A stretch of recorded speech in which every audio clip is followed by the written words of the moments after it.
અને મહત્વપૂર્ણ સમાચારો પર નજર કરીશું અને બુલેટિનની શરૂઆત કરીશું। ડેપ્યુટી સીએમ હર્ષભાઈ સંઘવી એક્શનમાં આવ્યા છે। જિલ્લાઓના પોલીસ વડા સાથે તેમણે રિવ્યુ બેઠક કરી છે। 9 જિલ્લાઓના પોલીસ વડા આ રિવ્યુ બેઠકમાં ઉપસ્થિત રહ્યા। 9 જિલ્લાના પોલીસ વડા સાથે ડેપ્યુટી સીએમ હર્ષભાઈ સંઘવીએ સમીક્ષા બેઠક કરી અને કાયદો વ્યવસ્થાની સ્થિતિ અંગે ચર્ચા કરી છે। તબક્કાવાર તમામ જિલ્લા પોલીસ વડા સાથે તેઓ બેઠક કરવાના છે।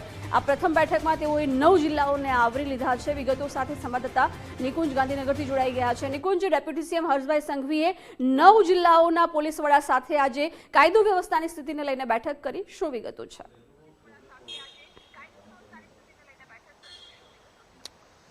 जी, नायब मुख्यमंत्री हर्ष संघवीनी अध्यक्षतामां पोलीस विभागनी एक महत्वनी समीक्षा बेठकनी शरूआत थई छे। महत्वनुं छे के गत मोडी रात्रे पण नायब मुख्यमंत्री हर्ष संघवीए एक हाई लेवल बेठक साइबर सिक्योरिटीने लईने बोलावी हती, जेमां म्यूल हंट एकाउंट सामे सर्जिकल स्ट्राइक करवा माटेना आदेश आपवामां आव्या छे अने આજે પણ નાયબ મુખ્યમંત્રી હર્ષ સંઘવી દ્વારા એક મહત્વની બેઠક રાજ્યની અંદર કાયદા વ્યવસ્થા સંદર્ભને લઈને બોલાવવામાં આવી છે।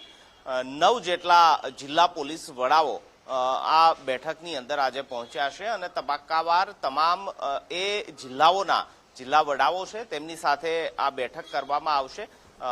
જિલ્લા પોલીસ વડા એટલે કે એસપી અહીં પહોંચ્યા છે 9 જેટલા જિલ્લાઓના, તેમની સાથે તેમના જિલ્લાઓની કાયદા વ્યવસ્થાની સ્થિતિ સંદર્ભે સમીક્ષા કરવામાં આવશે। આગામી દિવસોની અંદર બાકી રહેલા જિલ્લાઓના પણ જે પોલીસ વડા એસપી છે તેને પણ બોલાવીને તેમના જિલ્લાની કાયદા વ્યવસ્થાની સ્થિતિની સમીક્ષા કરવામાં આવશે। એક કમાન્ડ એન્ડ કંટ્રોલ સેન્ટર જેવું જ એક ગૃહ વિભાગનું એક સેન્ટર શરૂ થવા જઈ રહ્યું છે કે જેમાં વર્ચ્યુઅલી માધ્યમથી તમામ એ અરજદારો હોય કે પછી પોલીસ અધિકારીઓ હોય તે સમીક્ષા બેઠક કરી શકે છે, અરજદારોને સાંભળી શકે છે અને તેના ભાગરૂપે પણ આજની આ બેઠકની અંદર સમીક્ષા કરવામાં આવશે। તે અંગે પણ તેમને માહિતી આપવામાં આવશે અને આગામી દિવસોની અંદર તે માધ્યમથી ગૃહ વિભાગનું જે સેન્ટર છે તેના માધ્યમથી પણ તમામ એ જિલ્લાઓને જિલ્લા પોલીસ અધિક્ષકની કચેરીને અને એસપીને જોડવામાં આવશે, તે પ્રકારનું આયોજન કરવામાં આવ્યું છે। તો આજે આ સમીક્ષા બેઠક બોલાવવામાં આવી છે। 9 જેટલા જિલ્લાઓની સમીક્ષા થશે અને આગામી દિવસોની અંદર બાકી રહેલા અન્ય જિલ્લાઓની પણ કાયદા વ્યવસ્થાની સ્થિતિની સમીક્ષા કરવામાં આવશે। જી નિકુંજ, આભાર જાણકારી માટે।